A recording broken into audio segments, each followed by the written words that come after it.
కాచిందెయ్యి వేడి వేడి అన్నం మీద కమ్మని పప్పు కాచిందెయ్యి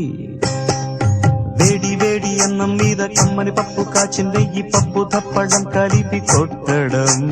భోజనం మన భోజనం తల్లి తోడు పిల్ల మేక తల్లి తోడు పిల్ల మేక ఆలు మగలు అత్త కోడలు బాసు బంటూ ఒకటేనంటూ కలవడం భోజనం